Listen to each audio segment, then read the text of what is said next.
I want to express my appreciation and gratitude for seeing you today and the teachings that you help clarify. And we want to express our appreciation for all of you leading edge creators playing with us and helping us to come to new awarenesses. Have you felt them already? New things happening here today, new clarifying things that now you know them will serve you, will serve all of us. I have recently been studying some vintage Abraham and really enjoying it. That's because everything that we've ever told you fits with everything that we are now telling you without exception. It all fits. It does. It all fits because it's all vibrationally accurate, which means it is always vibrationally in keeping with the law of attraction. Infinity and eternity is timeless. To further expand it, yeah. One of the focuses I've been listening to is about expectation.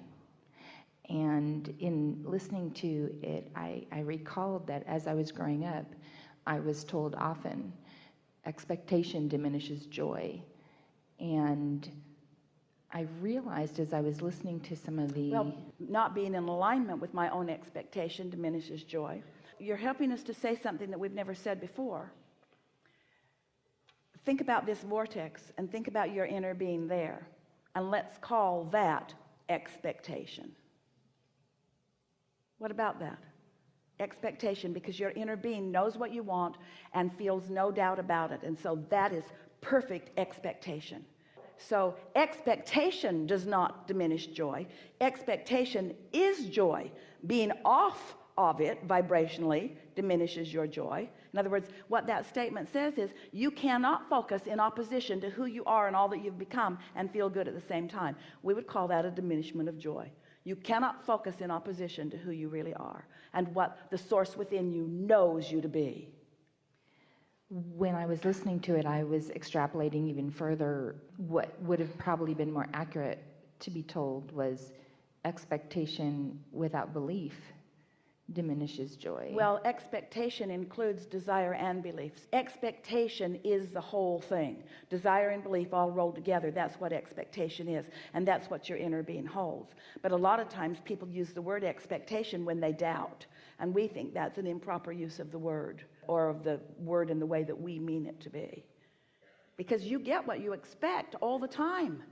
If you expect things not to go well, they don't go well, you see. And we get it, how what you're observing does cause your expectation. In other words, as we were talking just a moment ago about what causes that, in other words, observation of what is what often keeps you from being a vibrational match to what you're really wanting. And it's not an easy thing to observe what you don't want without that momentum taking over. I really do care about how I feel, and I look back and I can see there was a doubt, there was where I should have pulled out, but I kept going. There's where I should have pulled out. Well, Esther knows all of that, but we didn't tell this story because we want to inflame any of that, because looking back, even as you're looking back at vintage magnificent things that we have created, looking back is not as valuable as looking forward. And as you stand in your now and look forward rather than back, in other words, don't spend any time. That's why we were playing with our earlier friend about trying to, what was that question again? What was that question again? We really don't want to spend too much time justifying where you are, but understanding how it all fits together can help. How do I realign? Do I get blackout curtains so I can sleep for that year? That's where I do want to feel good, and I want to turn away from all of that. Turning away from something is the same thing as turning towards something else. And that's how Esther brought herself out of that. She stood in her space and she acknowledged everything that had gone so well. And she thought, why is it that I want to fixate on the things that aren't going well? And we say, it's because you're creators and you're accomplishers and you're productive and you take pleasure in being the productive beings that you are. In other words, all of those things matter to you. Yeah. But this conversation is just about getting your priorities straight And feeling good's just got to be your highest priority. And this conversation, we've never had a conversation quite like this before. We've never had a conversation where we're talking about momentum of both wanted thoughts and unwanted thoughts. In other words, momentum is momentum. Law of attraction causes momentum to happen no matter what thought that you're thinking about. Most all of you have picked up along your physical trail quite a bit of wanting to justify, quite a bit of wanting to explain why you are where you are. And that really is the further answer to that earlier question. That's the thing that trips you up most of all. You are where you are, and you want to either defend where you are or justify where you are or rationalize where you are, because where you are feels important to you, especially in relationship to an expectation of something different that is really strong. Hello, Abraham. Welcome back to Asheville. I don't have a question, but I need some fine-tuning. Our exchange, I have access to you without Esther, but not able to dialogue because my intellectual gets in the way. So I appreciate being able to exchange ideas with you here. Your intellectual doesn't get in the way. It's that when you're asking a question, you're not in the receiving mode, because the question and the answer are two different frequencies. So ask the question, and we'll be in the receiving mode, and we'll give you the answer. It's, of course, in line with everybody else. Yeah. With your help, I've been able to expand my being, and I've been able to allow a lot more abundance and exciting things into my life. Yes. And now they're boring. Because I have them. So, well, don't let them be boring. Focus on them with appreciation and keep yourself active in that feeling of appreciation. That's an important component, isn't it? In other words, they're not boring. But you're right. Once something's manifested, the work's sort of done. So you want to just keep a steady flow of stuff coming out of the vortex. Yeah. So we agree with you that that stuff that's coming out of the vortex, that stuff that's in the state of becoming, is way more interesting than that stuff that's done. Sort of like, there's my sculpture. I did it. Took me about a year. Boring, isn't it? Because it's not in the state of becoming, it's in the state of completion. You're not ever going to be in the state of completion, but that is. So I have things calling me, but the things that I manifested kind of gives me comfort. So there is a bit of fear. And I know consciously that I got to where I was afraid at first. So I know I have a track record of actually being able to be in a receptive mode and unfold big things fast. Well, do you have to give up the comfort of where you are in order to have more? No, that's why I'm here. Well, you don't, do you? That's an irrational thought, because the culmination is you and your vibrational atmosphere, and you know too much to ever allow that to diminish. And so, knowing all that you know, isn't it just logical that more and more that you want is going to turn from the vapors into the reality that you want? You do know that. We can feel that you know that. So what are you talking about? Well, that's what I was hoping you can help me clarify. What is it that I'm talking about?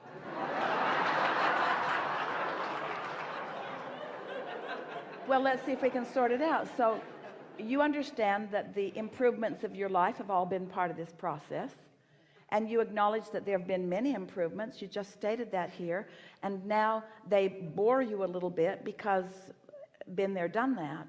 And so are you concerned about having to give something up to get something more? That isn't logical. We're not feeling that in you. Are you concerned about not measuring up to someone else's standards? That's not logical. We don't feel that in you. Are you feeling uncomfortable that your vortex is full of things that you hear us talk about? You're not finding the receptive mode of them? Is what's making you uncomfortable that you're not feeling those ideas, that you don't feel alive with those ideas? That's what's bothering you. And the reason that you're not feeling alive with those ideas is because you're like most people, you're functioning in life rather than getting into the receptive mode. Do you meditate every day? I do. And when you meditate, do you quiet your mind? Yes. And is it a refreshing experience for you? Do you come out of it feeling refreshed? To the degree where I can quiet my mind. Do you spend time outside? Yes. Do you enjoy the reverie of magnificent views and mountains? In other words, do you get out where things really please you?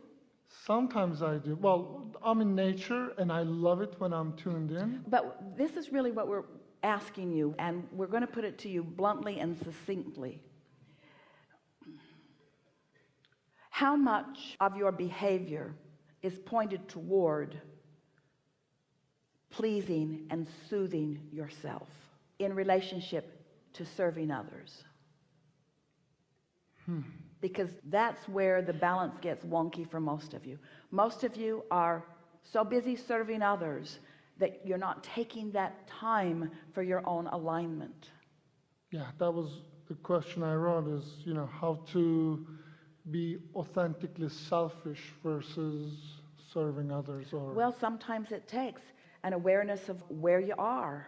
Sometimes you just have to acknowledge that this isn't working out that well for me, and maybe I want to change some of my behavior. Maybe I want to put more emphasis on my own alignment and a little less emphasis on trying to be the path of least resistance for everyone else. And that's what we feel for you.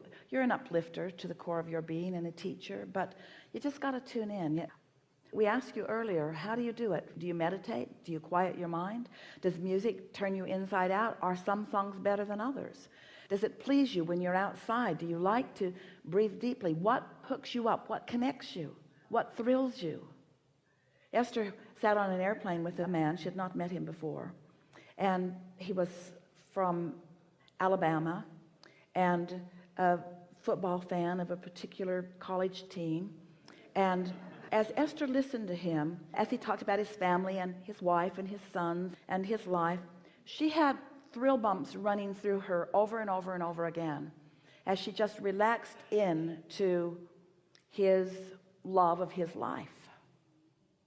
And that time was more valuable even than meditation, because what she was focusing on gave her continual feedback of the harmony between her thoughts and the thoughts of her inner being in the same moment. Settle for nothing less than the thrill of being on the same page with your inner being. And yes, meditation will keep you from not being on the same page, but appreciation, once you've accomplished that alignment, then going to appreciation really allows that momentum to continue to go. Just decide that you are going to accomplish, we can say that better, that you are accomplishing the mastery of being in the receptive mode. Just accept that and let all of your efforts, we don't even like that word very much, but all of your intentions and focus go toward that end result, which is the beginning of so much more. If someone says to you, what are your plans for today? And you haven't already accomplished the receptive mode where you know it because of the stream of things that have already been happening, say to them, my plan is to selfishly please myself into ecstasy.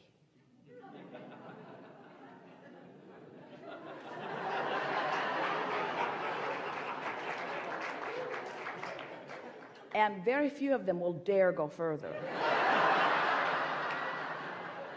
And then do that. Do whatever that means to you. Get there and know it. Feel the exhilaration of that alignment. And then anything else that you feel like doing, anything that you're inspired to after that. This is a really good time for a segment of refreshment.